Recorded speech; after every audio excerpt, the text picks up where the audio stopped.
Welcome back. This is Around the Crown. We're talking all things Sacramento Kings and beyond. Join the Royal family by hitting that subscribe button down below. And if you enjoy awesome content like this and you are a Kings fan, make sure you hit that thumbs up button down there too. All right, Calvin. So we talked about All-Star voting. We talked about this new format for the Rising Stars game. Davion Mitchell and Tyrese Haliburton have both been named to this pool, so they could potentially be involved in this tournament. But right now, all we have to talk about is the trade deadline. 3 games until the deadline, which is February 10th. You and I are going to be at 2 of those games, having fun, and we're actually going to be doing post-game live at right across the street or right across, the walkway from the stadium. The courtyard. Right across the courtyard. So make sure you guys all join us at Punch Bowl Social live after both Minnesota Timberwolves games. All right, so let's talk about Fox. He didn't play again tonight. I think this is, 6 games in a row? 7 games in a row now. It's number 7. Which is crazy. James and Sean were able to catch up with him yesterday, and I watched their interview. They're basically peppering him with questions. How's the ankle? What has the doctor said? When can we expect you back? All stuff like this. And, he didn't seem to be very sure of himself, but he did have a little bit of that attitude as well. They were like, well, how did the MRI go? He responds, he says, I'm not a doctor. And they're kind of like, oh, yeah, no shit, me too, right? But what did the doctor say? Yeah. Was there any damage? No. So what's the problem at this point? It's a sore ankle. They said, can you run? Can you jump? Do you have any problems doing that? And he said, no. He said it's a lateral mobility thing. So it's cutting, it's stopping, it's basically doing anything basketball. Yeah, I was going to say, it's a big part of playing basketball. And then he talked a little bit about the ankle injury that he had in, I think it was November of 2019, where he sprained the ankle, and it's the same ankle. And he said that hasn't really had the mobility since that injury. And I think the timetable on, missing that was potentially a few weeks, and he comes back much, much sooner. All right, guys, we're going to welcome in a special guest. We have James Ham here from ESPN 1320 and also the host of Kings Beat with Sean Cunningham. Thank you so much, James, for joining us tonight. Hey, no problem, guys. Another game of Kings basketball. We're calling them the Sacramento basketball team at this point. I know they were able to win last night, but you have any comments tonight on the game before we jump into Fox and trade rumors and stuff like that? Yeah, I think if I'm going to talk about tonight's game, it would be just that they really struggled to defend the 3. And you're talking about one of the greatest 3-point shooting teams of all time. And I didn't expect them to win tonight. You're on the second night of a back-to-back. Alvin Gentry went to an 8-man rotation, just trying to shore things up, trying to get the win. I thought we saw some really bad first half play by players like Buddy Hield, Mo Harkless, Rashawn Holmes, Tyrese Haliburton. Specifically, Mo Harkless really recovered in the second half, finished with 18 points all in the second half and had 6 steals. Buddy hasn't been right for a while. This wasn't a great game out of Tyrese Haliburton. But overall, and I'll say this too, Rashawn Holmes has been a little bit hot and cold here since he's been back. And so, yeah, not a great performance, but they had a shot. That's all, I think all you can ask for in a game like this, where you're basically coming off an emotional win after a long road trip. You've got a back-to-back, and next thing you know, you're up against, one of the best teams in the league. 100%. 100%. Well, before we talk about Fox, I just want to remind everyone that you are doing your own YouTube thing now. You have a YouTube channel called The Kings Beat. I saw you're right around that 500 subscribers mark right now, which is awesome. Everybody's racing to 1,000. So if you're watching right now, make sure you guys go subscribe, support James, support the Kings. We'd love to see you guys do better. And we're going to put, a link to that in the description of this video below. Awesome. Yeah. All right, Calvin. I think we were just discussing De'Aaron Fox and the ankle injury. I watched your podcast today with Sean, and you were talking about your interview yesterday, showing some clips. Can you just give everyone watching kind of an update on what's going on with De'Aaron Fox? Yeah, it's probably the strangest thing that I've ever seen in my time covering the Sacramento Kings, and that's 12 seasons. So that's saying a lot when it comes to an injury. Fox says that he tweaked it against the Detroit Pistons. I think I remember seeing him have like a bad step. So that's not a big surprise. He said that when he got to the Milwaukee Bucks game that he just didn't feel it. Like he started having some pain in the ankle. It's not a high ankle sprain. It's a low ankle sprain. But at this point, I think, what are we at? 7 games? And it's not just 7 games. He hasn't played since the 19th. So we're looking at like 2+ weeks. And to me, that's really a long time for something that he's been cleared medically without any question. They've gone in and done MRIs, and there's no structural damage. There's no grade 1, grade 2, grade 3 sprain. There is no, hairline fracture of something. So it really does come down to his ability to play through pain, which is something that he talked about, which not a lot of players will go on record and say, look, it's about pain management and I can't get through it. So I think when you look at the way that he plays, it is a lot of lateral quickness. He's not what you would call like a true, like straight line driver. He can still, he still has his burst. He still has his ability to leap. What he doesn't have is ability to go right and left. And for him, that's pretty substantial. But at the same time, like your team is losing a lot of games. And I think they're 1-6 without him during this stretch.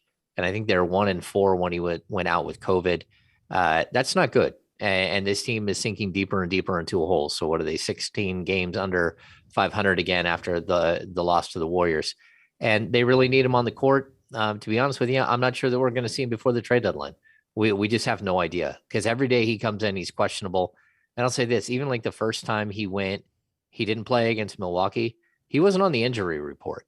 And that's usually like, if you're not on the injury report and then all of a sudden right before game time, we get a message that, hey, he's not playing. That's strange. So I don't think he and the team are fully on the same page. But at the same time, it's a player's right to say that his body hurts and that something's wrong and that he can't go. And I don't know that it's our place to question it. Especially, a guy who typically is a very quick healer. You talked about the grade 3. He was out 7 weeks with the grade 3 back in November of 2019. And he came back so much quicker than anyone would have ever expected. Like it was almost like miraculous how quickly he came back. Yeah, James, I feel like the timing of this is also part of what makes this whole situation so puzzling too, right? I mean, we're 7 days out from the trade deadline now. You're totally right. It's none of our rights or anything to choose or say when a player should or shouldn't play or how they should not listen to their own body. But the whole thing just seems kind of strange to me. Like you said, it's this one of the weirdest things you've ever seen covering the team. I'm kind of putting you on the spot here, but in your personal opinion, do you really think that there's something more going on behind the scenes? Do you get the sense that I don't want to use the term quit on this team necessarily, but do you feel like maybe after 5 years of losing, he just is kind of fed up and had enough at this point, and that's playing a role in this? I don't think that he's a quitter, but I do think that the situation in Sacramento hasn't been good. I think when you have, like I've talked about this extensively, especially on D'Lo and Casey on ESPN 1320. When you have a group of players, you come into the season with 17 players, including your two-way players, and you got 15 guys who are all committed and gung-ho and are working on stacking days and this mindset of getting better every day and growing together and all this stuff. And then you have 2 guys who literally don't want to be there, that had not just requested a trade like in the previous couple of weeks leading up to the training camp. It had been like a year for both Buddy Hield and Marvin Bagley. I don't think that De'Aaron Fox came in with the mindset that he normally does. I think he looked around the room and said, like, why are these guys here? They don't want to be here. This is really hard to push forward when we're just kind of sitting here waiting for them to go somewhere else. And Buddy is a noisy dude. Like he's liked by his teammates, but it also, like, I think at a certain point it can a little bit get under your skin because he's chirpy. And we all know that, Marvin Bagley Sr. and De'Aaron Fox have had words in the past. I don't think that situation has ever been like perfect. And I don't know that De'Aaron dislikes Marvin. I've actually talked to him in the past, and that wasn't the case. But we're kind of in a weird situation where, because of COVID, we're not in the locker room every day. We're not seeing these guys and talking to these guys and having conversations like we normally would, where, even if guys don't say anything, it's not like you can't feel it. You can walk into the room, and if you're intuitive, you can look around and go, okay, something's going on here. It's like you walk into the break room at work and you're like, something's happening. Are you two together? Like, what's happening? Like, you know what I mean? Like you're looking around the room and something's amiss. You're like, are you quitting tomorrow? Like, yes, I'm quitting. How did you know? It's like, well, you can feel it, right? Yeah. Well, that's the same way in a locker room. Like when something's wrong, you can feel it. And we've had crazy situations in Sacramento, like, walking in after DeMarcus Cousins, like, literally just destroyed George Karl verbally. And then we walk in and everything's quiet and all the players are grouped together. And we're like, what is happening here? And you could hear a little bit when we were outside the locker room, but not really what was happening. And then you're sitting there like, okay, this is weird. Something bad happened. Like the way that people are broken into groups isn't normal. And then Vivek walks in with Vlade Divac and Drake, like, into this weird, awkward locker room. And we're like, God damn, what is happening? Like, so you get in these situations where you're like, what is happening? Well, and the reason I bring that up is, like, you're in their space. It's their world and you're a visitor there, but that doesn't mean you can't feel and see what's happening. And we don't have that advantage at this point. And when we're sitting, 20 feet away from a player and he's sitting behind a desk and he's on a Zoom and, we're in the room, but, he's not next to us. He's not a, foot and a half away from us. You're also not allowed to, like, pull a guy aside and like have a quiet conversation like what we're used to having sidebars. It's just different. And so I would like to tell you, we know everything that's going on, but I'll tell you that from day one of training camp, De'Aaron Fox was not the same player that they were used to seeing. And he wasn't the same player behind the scenes. And he came out early in the season and looked exactly like that. And so at this point, that's why I kind of circle February 10th. If he's here after February 10th and the same 16 other players are with him, I think we're going to have more information very quickly after that. I don't think things will go well after that, because I think that there's going to be some demands on what's happening here. And so we'll have to see what happens. I mean, it's an intriguing saga. I hate to see it because he's a young player who's got tons of potential. And this season, he's not living up to his potential, but that doesn't mean the potential is still not there. Like, we watched him score 25 in a game last season, have 7 assists a game and be the leader of this team. And, this franchise has a way of wearing you down. It does. It definitely does, even as fans. But one thing that really stood out to me today on your podcast was you said that we might have seen De'Aaron Fox play his last game in Sacramento. And, that could very well be true. But I just kind of want to know what your gut feeling is at this point. Do you think he'll be with the team after the 10th? Do you think he's going to be traded? Just where's your gut at? I like, all my information says that they want to build around him and Tyrese. But, like, you just can't keep running the same 10 guys out there every game. This team is bad, and, like, they shouldn't be this bad. The players are, like, if you look at each individual player, they should be better than they are. Like, this team as a whole should be better. not each individual player should be way better than they are. That's not being realistic. But I think we've gotten to a point where, like, we understand fully that this core is broken and that it's not good and it can't stay together, and you can't keep, again, trying to do the same thing and just making tweaks. A massive overhaul has to happen. And that doesn't mean you have to take like 10 steps back, but you have to have different players. You have to have different players that are in that locker room. So even if you're taking out a specific, $22 million player and trading him for another $22 million player that have identical contracts and just do slightly different things, that needs to happen. Whatever it is, the Kings need to like revitalize what's happening behind the scenes. And that's not for this season, because I think this season's a wash. I don't care about the 10th seed in the Western Conference. That's just another good way to get your ass kicked. Like, who wants to go into a 1-game series and just get thumped and then act like you made the playoffs when you really didn't make the playoffs? That's the play-in, is not the playoffs. So if I'm looking at this honestly, I think that there's still a decent shot that, like a pretty strong shot, that De'Aaron Fox is with the Kings after the 10th.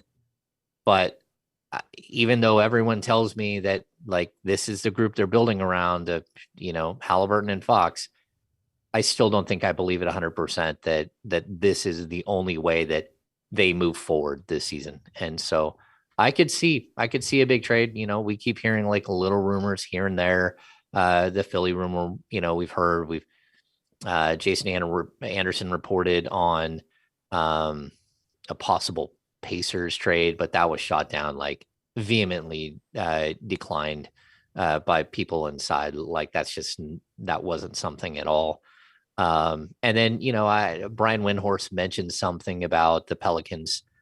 That's an interesting situation, but I don't know. Again, that would take a lot more sourcing and figuring out what they're offering and everything else.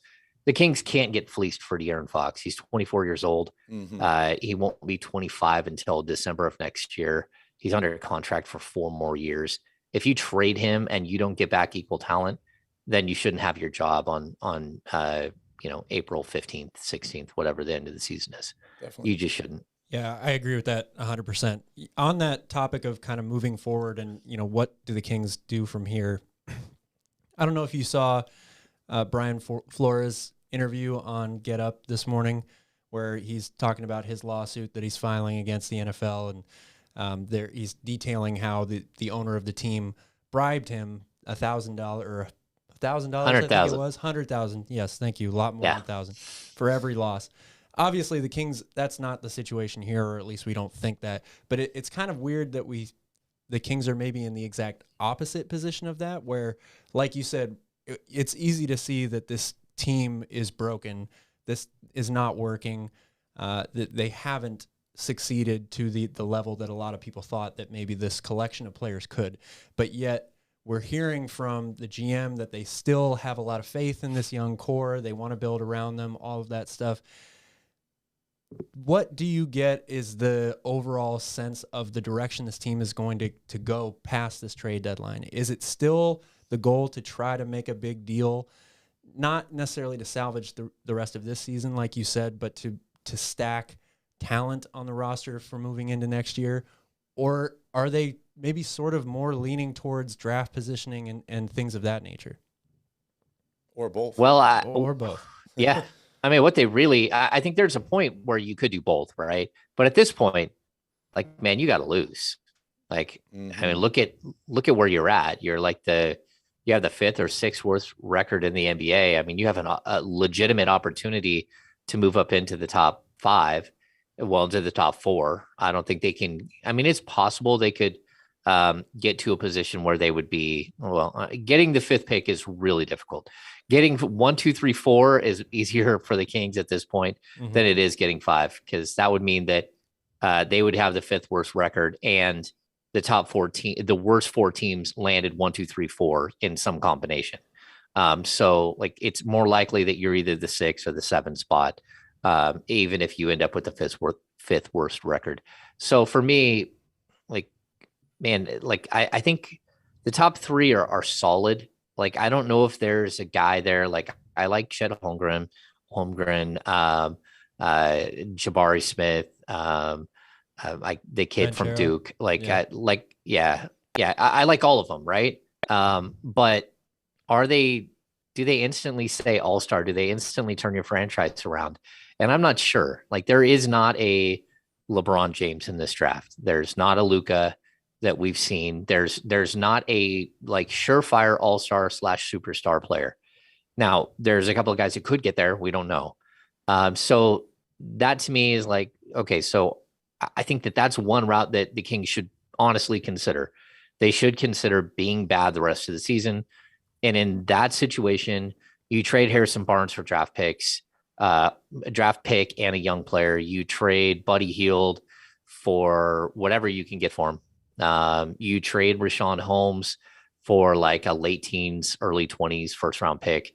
And you bring in, you clear a bunch of salary, but you also give yourself some other assets to go work with this offseason and go try to revitalize what it is you're doing.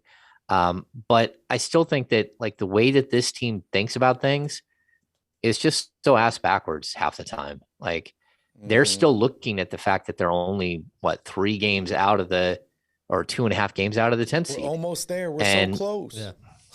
Yeah. And it's like, you're so close, but you've lost like, what is it? Like you're 3-13 now over your last 16, something crazy like that. Like you should not be thinking that way. And you should be looking at ways to get, like shore yourself up going forward.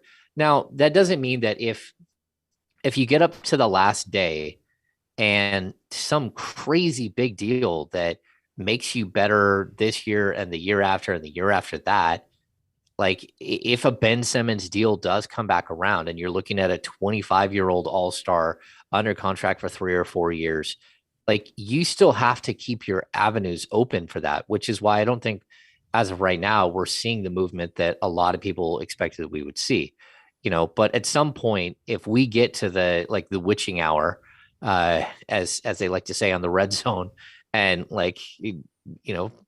wins and losses are decided in the next 20 minutes, like you have to do something.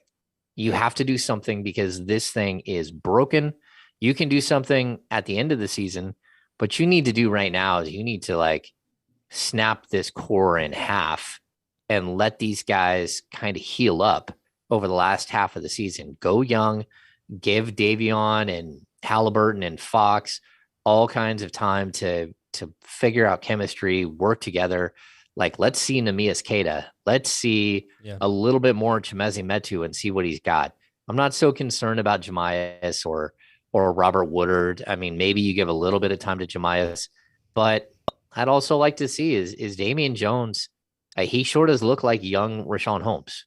And, can he develop? Can he, if you give him 25 to 30 minutes a night and knowing that you're going to lose a bunch of games, but can he develop into something that you can keep, and keep around for a couple of years?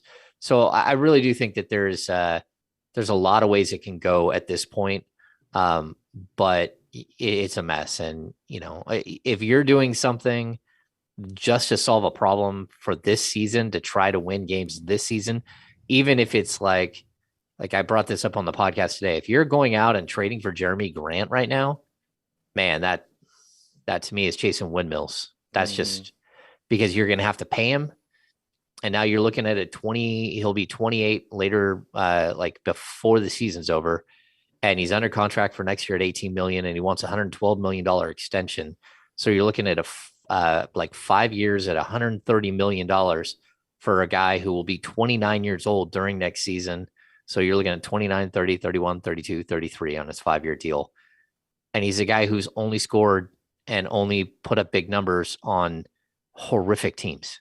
Yep. Like he hasn't shown that he's any better than Lamont Murray, that he's any better than, go back to the old Kings days when they traded for Antoine Carr and Rodney McRae, and they averaged 20 points a game. Well, they averaged 20 points a game because somebody's got to score. That's a bad team. To do it. Yeah. Yep. Yeah. So I worry about that with Jeremy Grant. Now, is he a horrible player? No. But is he an upgrade over what you have in Harrison Barnes? I don't know, like coin flip. Yeah, lateral move. Yeah, I think we agree with you that this season is a lost season, right? And Yeah. it's not worth doing anything for this season. Everything that you do now, every move that you make now needs to set your franchise up in the future. And I remember on one of your podcasts, you said that this isn't a team, this is a collection of players, right? And you need to find ways to move guys around. Let's say you have too many point guards or too much talent at a certain position. You need to find a way to shuffle those guys around to fill out these other needs. Part of that is an issue with drafting best available, right? Like, I feel like Monty has been on this, I'm going to take the best available. And maybe that's a byproduct of seeing Vlade pass on a guy like Luka Doncic because they already had De'Aaron Fox. So he's drafting best available.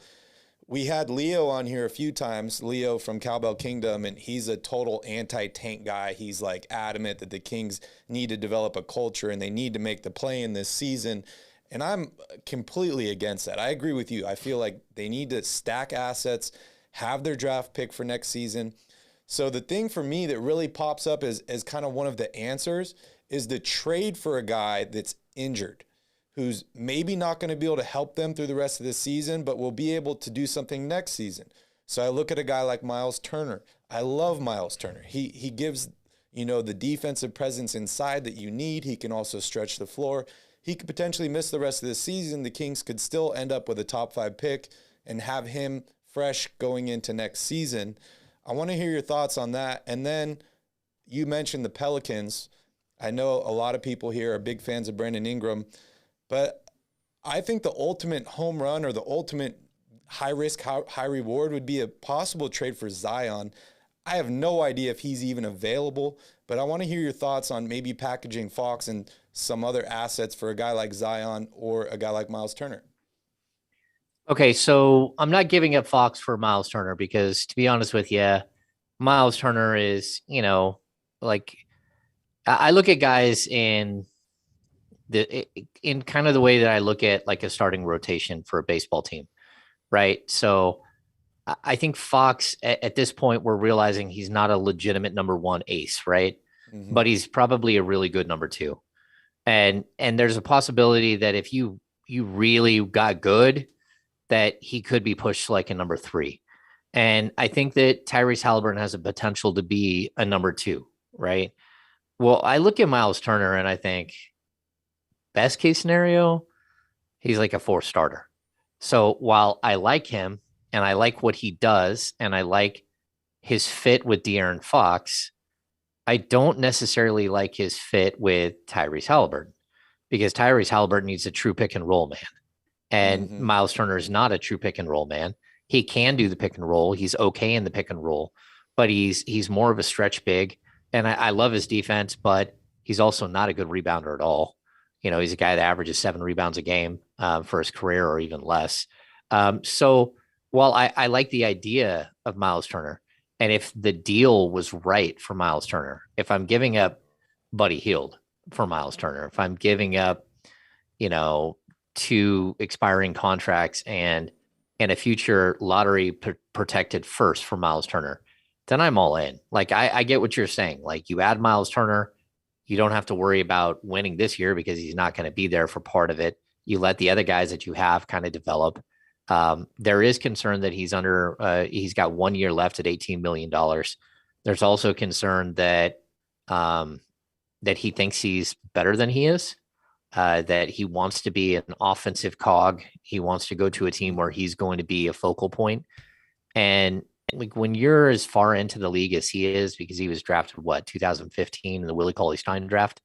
When you're that far into your career, you should know that you're not going to get that opportunity. And it's not just because you're in Indiana and Indiana has other talent.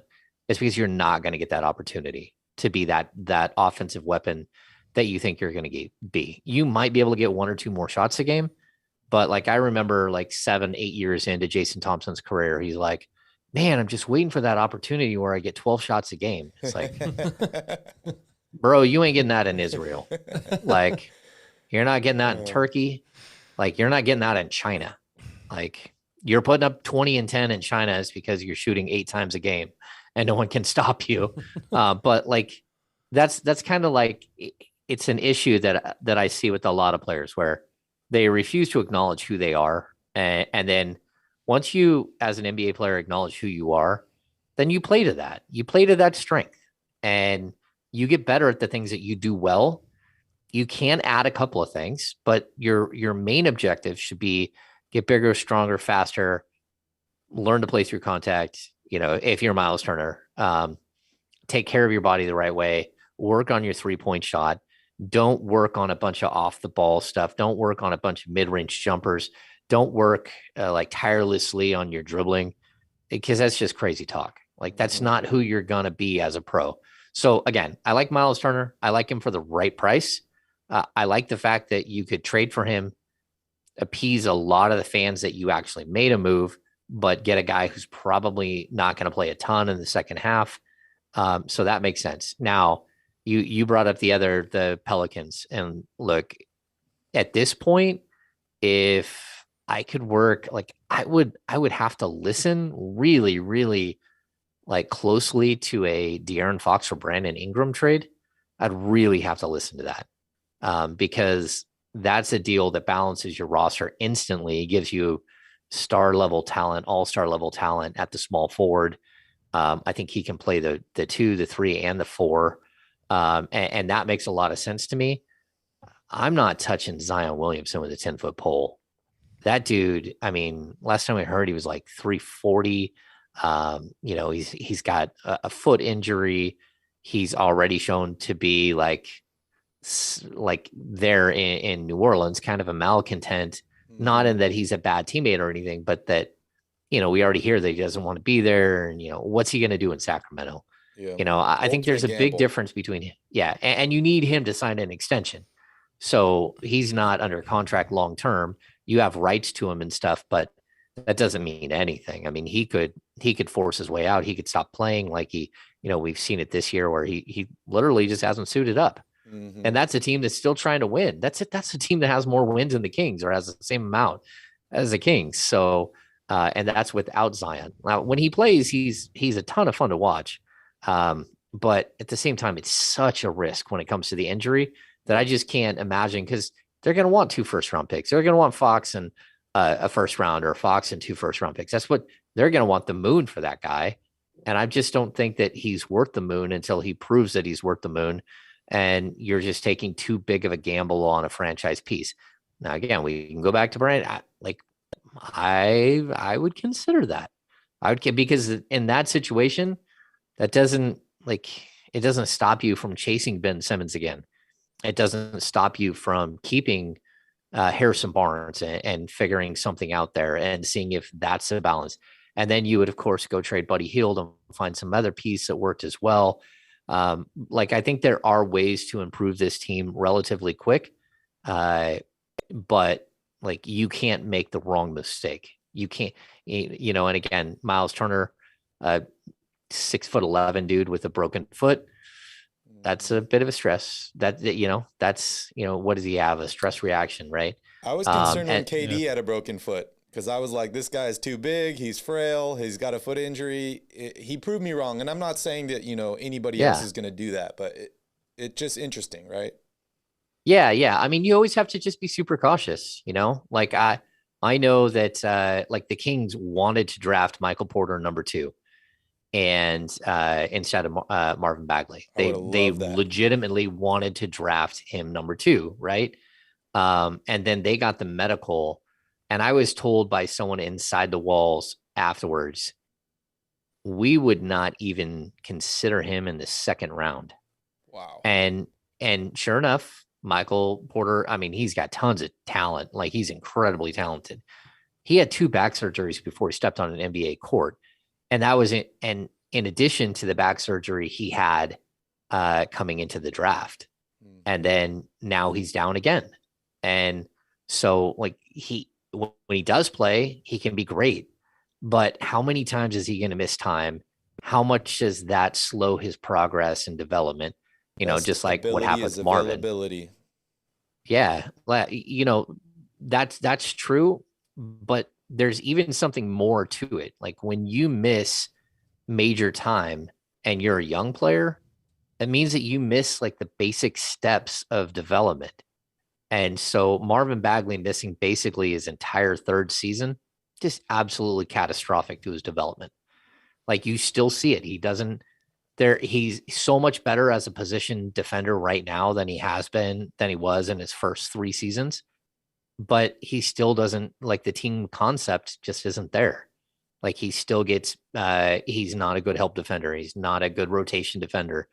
He still runs it at 3-point shooters with his head down, which I just don't get. You take a 6'11" guy with a huge wingspan, he puts his head down, and he looks like a 5'10" dude running at you. Like every guy in the league can shoot over the top of him because he's running like with his head down. So like I don't understand what he's doing there, but that's part of the development that he missed during his time, and it's just really tough to recover and to be something that like realistically, even if I thought that I said it on draft night, I would have drafted Luka.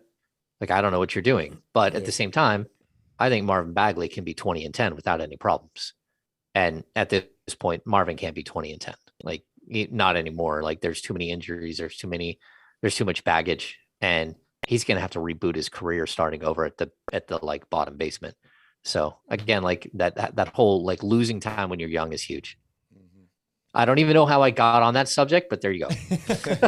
No, I think we echo the same sentiment. We all root for Marvin, but you're right. I mean, at this point, with everything that's happened in his career, injuries, the off the court stuff, his dad interfering and everything, it feels like the time is right for him to move on and start somewhere else. I want to kind of shift gears to more of a positive subject, because we've talked a lot about negative things since we've had you here with the team. Davion has played so great, in these past 7 games, or really 5 games, I guess, really when he's come into his own since Fox has been out. We've been big fans of Davion all year long, preached patience early in the year on him when his shot wasn't falling. He's just the type of basketball player that you look for. I don't know if he'll ever become a star in the league, but he's a guy that I want on my team. And I think you agree with that. But my question is, you talked about keeping Fox, Haliburton, and Mitchell together. Do you think that the 3 of them can coexist on a team for 2, 3, 4, 5, however many years it is? I mean, can they find the right balance to play together? I think so. And, like, I know I'm not sure that Sean believes that, because like we had this discussion on the podcast today. When I look at them, like, I mean, Davion really is not a primary ball handling distributor. Does he do it on occasion? Yes. Did he have 7 or 8 assists tonight? Yes. But for every game that he's had 6 assists, he's had probably equal or more games where he's had 1 or fewer assists. Like, it's not in his mindset. His thought process is really to look for his own, which is, it's kind of strange, because when you watch him in college, you're like, okay, like he's like a third guy, right? Or a fourth guy. He's not a major offensive weapon. He's just a really good off-ball shooter and stuff like that. So I think at the NBA level, like, you can have moments like tonight where he goes for 26. That's fine. Like, but you shouldn't expect that all the time. And you shouldn't expect him to score more than like 14 at his peak, maybe 15 points per game, probably more like the 13 to 14 point per game. And if that's who your third guard is, then I think you're in a good spot. Like, if you have Fox like sprinting to the basket and finding him on the kick out, he's an excellent catch and shoot 3-ball guy. If you have, again, the same thing, you have Tyrese Haliburton working the 2-man game with a big man, and he's over on the side and he's a wide open shooter because you've collapsed the defense. That, to me, like, he's perfect for that role. On occasion, he breaks down the defense, he pulls up and he hits a 10, 12, 15-foot jumper. Sometimes he gets to the rim. Sometimes he gets a couple of extra buckets on breakaways and stuff like that, on live ball steals. So I think he can be a really, really good, impactful, effective player. But that doesn't mean that he has to play 30 minutes a night. Like, I think we can all agree that Matisse Thybulle is like if he's not the best like perimeter defender in the game, then he's like number 2. And I don't even know who would be number 1. Like, what are we in like Lou Dort? Yeah. And yeah, him. Like, I mean, he's so incredibly good, but he still should not play more than 26 minutes a game. Like, he can't help you enough on the offensive end. He can't stretch the floor on the offensive end. He's gotten better as a 3-point shooter. He burned the Kings for some 3-point shots, but I see Davion a little bit in that way. And so to me, it doesn't matter whether he's starting or coming off the bench. I think that there still needs to be some chemistry worked out between everybody there. But I'm not sure that we're going to see that. I think that there is possibilities for movement there. And again, Davion's played so incredibly well. Like, I think he's shown that, maybe you can do something else there. And even if, I'll say this, even if you moved on from Fox, I still don't think I would walk into next season with a backcourt of Tyrese Haliburton and Davion Mitchell. Like, we're seeing it in small sample sizes, but we're also seeing the Kings get clubbed in almost every single one of these games. Like, they beat the Nets, who had lost 5 in a row coming in. But the other games where those two started, yeah, they played well. They put up numbers. They got killed. Like, the team got bludgeoned. 20-point average margin of losing.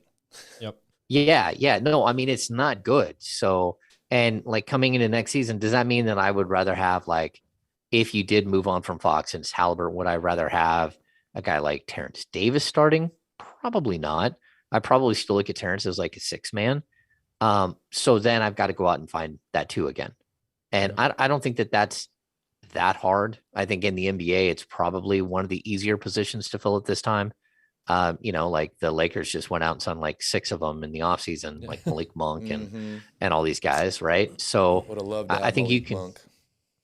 Yeah, I think you can make moves. I think you can go out and find that other guy to work in the backcourt. And my point is that I like what Davion is right now, but like, he's going to have to show me that this little stretch here is more of who he is, and not the previous 40 something games where, if you got 10 points one night, it was good. If you got 2 points one night, you're like, okay, every once in a while I went for 16, but like, you never really knew what you were getting. And I know he wasn't consistently playing all the time, but he was getting a lot of minutes. Like, there's plenty of time for him to show sort of a path. And I just wasn't convinced, and I'm not going to be convinced by 5 games that go the other way either. Yep. Well, we don't want to take up too much of your time. We, want to thank you so much for joining us, but I got one final question for you, James. Let's say Monty's fired tomorrow and you are hired as the GM of the Sacramento Kings. I'm going to put you on the spot here, but I want to hear what moves you're making before the deadline. Man, that's tough. Number 1, I'd feel bad for Monty. Number 2, we don't know what he knows. That's the problem, right? Yep. Like I know some of what he knows. Like, I've had enough conversations, like, around the team and stuff. Like, I have a good idea of what he would like to do and stuff like that. What would I do? If Philadelphia is willing to come to the table and I've got to take on Tobias Harris, and I give up Harrison Barnes, Buddy Hield, Marvin Bagley, Tristan Thompson, and a pair of firsts, like top 5 protected in year 1, something like that, maybe top 7 protected in year 1 and in 2022. And then moving forward, like, the protections go away. If I could do that for Ben Simmons and Tobias Harris, I make that deal. So I know that the Kings believe that Tobias Harris contract is one of the worst contracts in the NBA. And they don't want to touch that deal. But like, he would be the best. Tobias Harris, not even considering the fact that you're getting Ben Simmons, Tobias Harris would be the best player that De'Aaron Fox has ever played with in his career. Mm-hmm. So I would do that deal. No matter what happens here, I would make sure that Buddy Hield was on a different roster, because I think that's what's healthy for his teammates and for himself. It would depend on what you're getting back, but at a certain point, like I don't care. I would think hard about Rashawn Holmes and see if I can fill a major void at a different position. If I'm not making a big deal for like a Ben Simmons, and I'm probably still looking to move Harrison Barnes to get younger and to help a team that wants to win now. Like I'm looking at like a Harrison Barnes and trying to get Patrick Williams and the expiring contract of Derek Jones out of Chicago, something like that. There's nothing that intrigues me about Utah and whatever they were having conversations there. Yeah. I know they had conversations with Utah. With that. Yeah, but there's nothing there in Utah that even like Jordan Clarkson, like what exactly were you looking at there that made sense with this team moving forward? So yeah, I mean, I would be aggressive like they are, and I would swing for the fences like they are. I would also like, if you can get Sabonis, I love Sabonis. Can you do a bigger deal for Sabonis? Can you get Brogdon involved in that deal? And again, talk about taking a step backwards this year to take a step forward. But I think that there are like a bunch of groups of trades that you could do that could reshape the roster, keep some of the talent that's here, but really hit a hard reboot on the core, but not a hard reboot as in just trash the core to nothing and then be bad for the next 3 or 4 years. I mean, like build something that like is at least intriguing going into next season. Mm-hmm. And, I got in this discussion last year with Carmichael Dave, and he was convinced that the Kings should have just tore it all down last year because who cares? No one's coming to the game anyways. Right. And I said, but what about next year? And he was like, well, next year is next year. It's like, well, yeah, but now we get to this year and we got 8,000 people in the seats. Like you had no excitement coming into the season. Your star point guard didn't play well the first 15 games of the season. There was no excitement. Now you have 8,000 fans.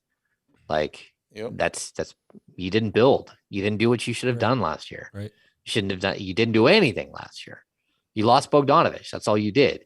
Like, so I didn't buy the no one is watching. What do you think your television, I'll just say this. What do you think your television partner thought of last year? I can tell you what they thought because I'm no longer there.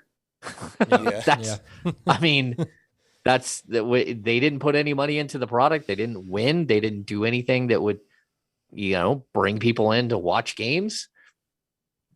Your television partner cut their coverage team. Yep. So no one covers the team day to day for NBC Sports.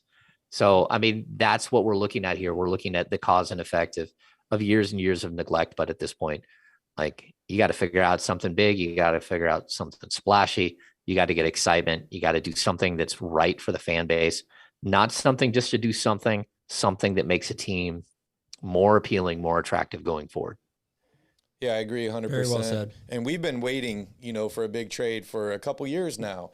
And, maybe it's part of our fault. You look at Monty, you look at what he did in Houston, the success he had, the whole goal there when they got there was acquire assets and then trade for a big name guy. And they were able to get a guy like James Harden who totally turned that franchise around. And maybe us Kings fans, we're just asking for too much or thinking too much, but I think we all kind of felt that was the mode, right? Like we're going to acquire assets, draft picks, young players, and then we're going to upgrade those and end up trading a big package for a guy. And I feel like most people thought that was going to be Ben Simmons. And, it seems like that's kind of falling apart at this point. You talk about Bagley still being here, Buddy still being here. Well, you look at Philadelphia and Ben Simmons is still there. And who taught Monty everything he knows? Daryl Morey. So they're both hard negotiators, and they're kind of like stuck in this face-off right now, which is crazy. Yeah. Monty, he's not the first one to have this idea, like that you walk in and you keep contracts around that are expiring. You have your draft picks. if there's one mistake he didn't do is he didn't go out and get more draft picks. I think that's clearly an issue at this point that you had last trade deadline, you had the option of trading Harrison Barnes for a first round pick and then a bunch of other assets from Boston. I think you had the opportunity to trade Rashawn Holmes as an expiring contract, but you had an opportunity to trade him for a first round pick last year. And you didn't do it. And I don't blame them for not doing those things, right? Because if you're looking at your team and you think, maybe my core isn't that bad, and maybe if I add a few pieces around it and we go forward, then not only do I have like a core, but I also have these players that I think I can go get something with, which is realistically what he walked in the season with. He thought he had Buddy and he thought he had Marvin. And he also knew he had Tristan Thompson. And right there, we're looking at, $45 million in contracts. You should be able to go out and package those with something, and you have enough expiring and enough, cap mobility and freedom there to go do something. And it just hasn't worked out so far.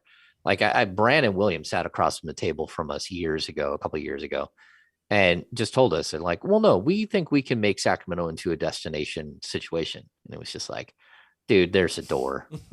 Like, what are you talking about? Like, you guys live in Hawaii. That's a destination situation. You guys can't get an NBA team. Like, like we just lost the Pro Bowl too. Yeah. You know what I'm saying? Like, what in the world are you thinking?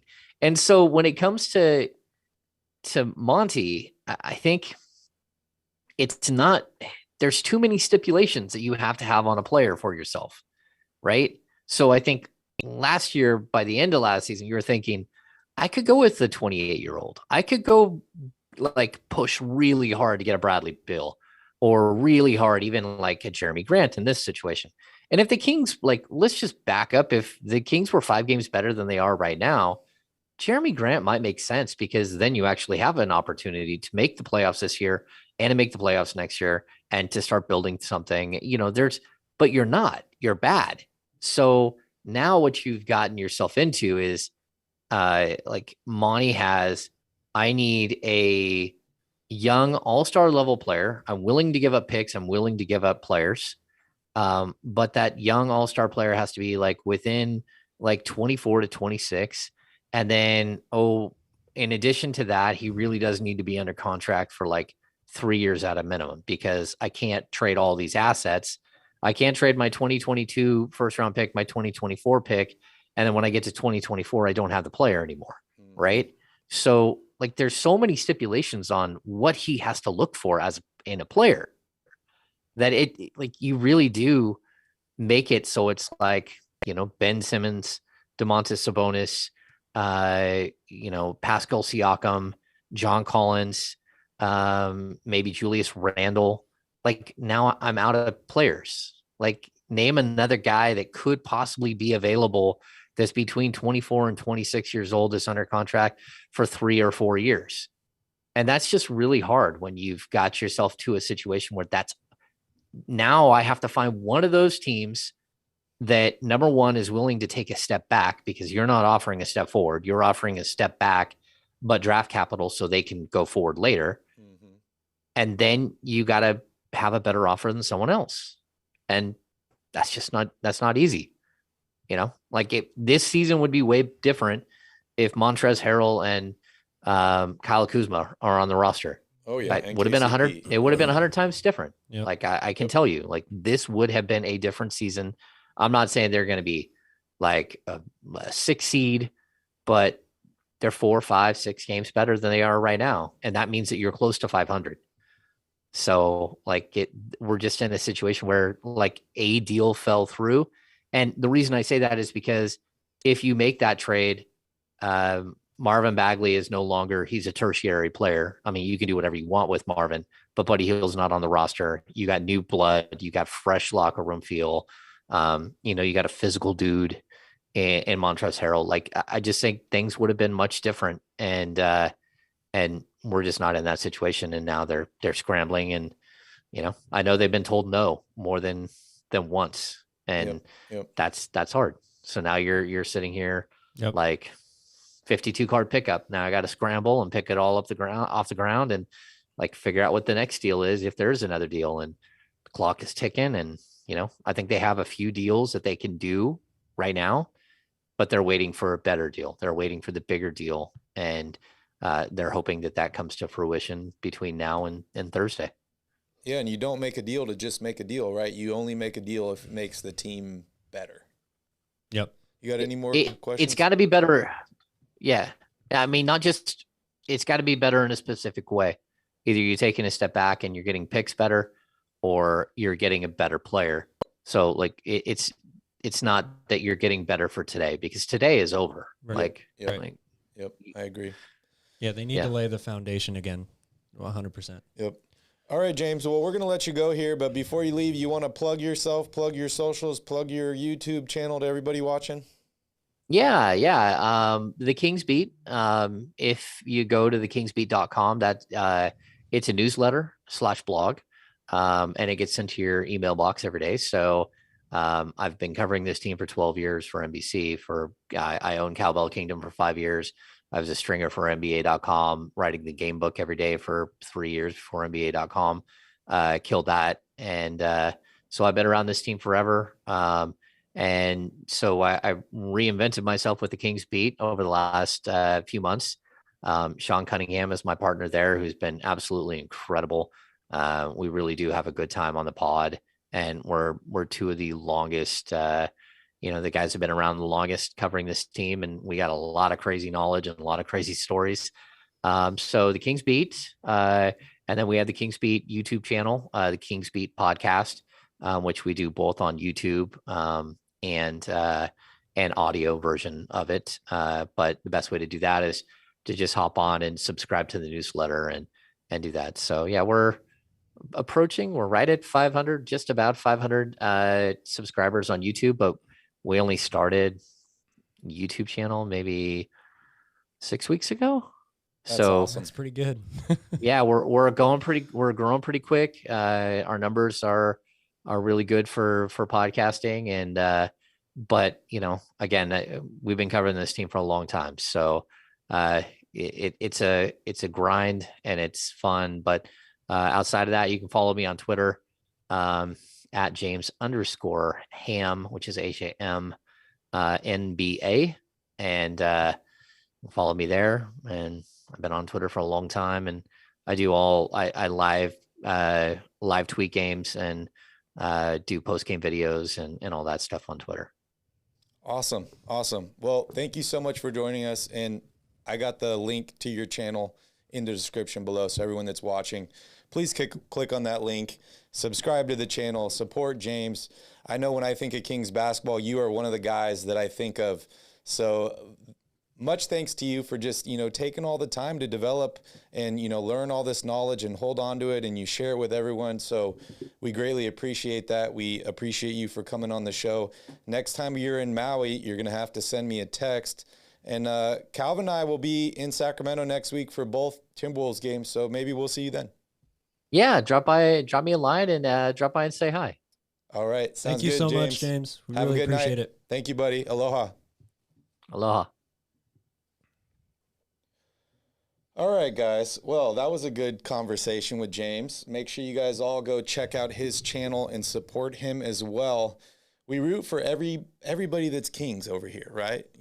Deuce and Mo, Always. if you like them, if you like James, if you like, Leo, Cowbell Kingdom, Sacktown Pete, Skip, support all the Kings guys, because that's one thing that we really need to do. And the only way that we're going to lift this Kings team up is all sticking together here. All right, Calvin, anything else you want to talk about in this section before we move on? I mean, I don't know what I can say now. James dropped some good knowledge on us there. So any thoughts on his comments and stuff? We learned a little bit tonight. Yeah. I mean, it was just interesting to hear kind of, I know he can't really maybe go into too much detail about what he knows and what he doesn't know and stuff like that. But just interesting to hear his own personal thoughts on the team for a guy that is so close, has been so close to this team for a number of years. Mm-hmm. There are very few people that I've heard be all in on Tobias Harris and Ben Simmons together. Yeah. So that's a really interesting take, but I agree with him 100% that the bottom line is this team cannot just sit back and do nothing. They have to take a chance. They've got to make a splash. And it just might be that is the deal that has to get done. Yeah, I mean, they got to do something, right? Yeah. And like he said, Ben Simmons aside, Tobias Harris is probably the best player that De'Aaron Fox has ever played with. Right. So, we talk about, I guess you could call them failures in front office in the past of having DeMarcus Cousins and drafting Papagiannis, drafting Willie Cauley-Stein, guys that are in the same position. It seems like the Kings are doing this again, right? They're drafting Tyrese Haliburton, they're drafting Davion Mitchell, and not a knock on those guys at all because they've been incredible, and I'm really excited to have them on the team, but it's got to make it tough on De'Aaron Fox that you're not giving him help. These are guys that are either playing with him on the court and taking the ball out of his hands, or they're playing when he's not on the court. So they are not helping him necessarily win basketball games at this point. Yep. And on the note of De'Aaron Fox, that's just a real big issue that's going on right now. To hear James, talk kind of about his own conversations with De'Aaron and reading his body language and stuff like that, we all kind of agree that it's not good right now. So if the plan really is to keep him and build around him, you better start doing stuff that's going to make him happy. Exactly. And make him go out there and say, my ankle feels good enough to play today, guys. Like that's a very important part of this whole trade deadline. Whether you keep him or not, obviously that's the first decision. But if the decision is to keep him, you've got to do some stuff to get better talent around him. Yeah, smash up that like button if you guys like having guys like James Ham here on the channel. We will continue to reach out and bring you more awesome content and more insiders. So make sure you guys hit that like button to let us know that you enjoy stuff like that. All right, Calvin, we ready to move on to Oklahoma City? We're on to Oklahoma City. All right, guys, we're going to take another quick break here. And when we come back, we're going to jump into the next week of basketball action with Kings Crusade.